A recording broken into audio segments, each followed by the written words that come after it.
Coptic Orthodox Christians make up around 10% of Egypt's population and suffer from major persecution and oppression. The beginning of the Egyptian Revolution in 2011 led to radical Islamists taking over the country. Since then, many Coptic Christians fled Egypt and found a new home in Southern California. All churches in the world were experiencing a huge influx of believers coming in. And it was because there was very heavy persecution. There were bombing in New Year's in an Alexandrian church. Even in Egypt, in the cathedral, there was bombing. People martyred. Coptic Christians suffered several massacres and are victims of genocide in their own homes. But aside from the physical persecution, many Coptics cannot even get jobs, pass school, or play sports because of their Christian name. Some people are able to bear that cross, and some people, worry about how their children will react when they grow up in an environment where you're persecuted because you're a Christian or you have a Christian name, and ultimately people leave. This led to the beginning of the Coptic Diocese in 1971 with the opening of the St. Mark Church in Los Angeles. Many Christians now come to this area because of family members that fled here in the past.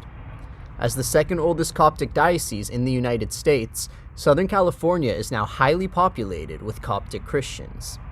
42 churches are now open, ranging from Fresno to San Diego. Although 357 miles separate these churches, Coptic Christians still connect with each other through sport. They do so by participating in the Coptic League. My husband also wanted to play soccer professionally, and because he's a Christian, he couldn't.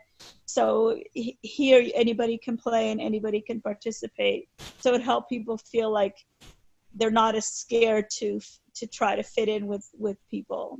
Soccer is the most popular sport in Egypt, but in the Coptic League, 72% of all participation comes from summer basketball leagues. They host high school, college, and adult leagues for both men and women. Out of all these leagues, though, it is the youth leagues that yield the highest participation, with high schoolers making up over half of all Coptic League athletes. But the youth are just as appreciative of sports as the adults are. I came from Egypt 2010, and I was 12 years old, and I had a really big passion for basketball. And so I went to San Marino and met a couple friends, and then they told me about the Coptic League. Basketball Coptic League, so I pretty interested about it, and I joined it. And then also it helped me get closer to church.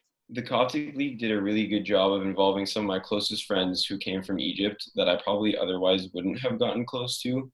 I think it's really important for people coming from out of the country to mingle with other people that have similar interests as them. When you can find common ground with somebody, you can really change their social life and their social experience. The basketball leagues host up to 16 teams comprised of members of each church. Teams travel all around Southern California for their weekend games, where crowds of Coptic Christians gather. The games comprise most of the day, but were planned on weekends to allow for outings and gatherings. Some players have friends and family on other teams that they would not normally see without the Coptic League. The connection with Christians from other churches is a big reason why the youth leagues are so popular. If you go to one of the games on a Saturday or Sunday, you'll see dozens of people from each church coming out to support, friends of friends on the team, family members, parents. It's just a great community to have. So it's a blessing that they can kind of connect together in one venue and build relationship and friendships that last for life. The Coptic League emphasizes this camaraderie as one of its core principles. The passion to win is definitely there for each team, but spirituality is always their number one emphasis. Each coach ensures that their players maintain a relationship with God. Coaches also attend a preseason meeting for tips on how to guide their youth in faith. It's your mentality. I, encourage my players to go to church, to be active in their spiritual life, to be bringing each other up and encouraging each other to be better people and better Christians, that I was better able to implement that in my life as well, because you gotta do what you preach. Teams often have gatherings for Bible study and other church-related activities. They even huddle up and pray before and after every game. The Coptic League effectively uses sport to make sure their youth are always on the right track. You can't have the player, just show up for practice and the game and never attend the liturgy.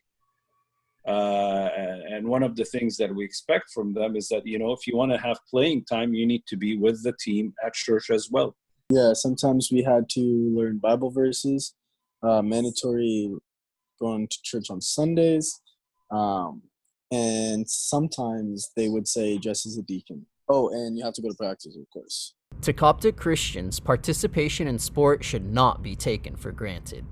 For many years, Christian athletes could not play sports in Egypt, but the Coptic League helps to bring this dream to light for Coptic refugees. It utilizes sport to immerse the youth in their faith and connect Coptics from around California. From Orange County, Johnny Messiah, Cronkite Sports.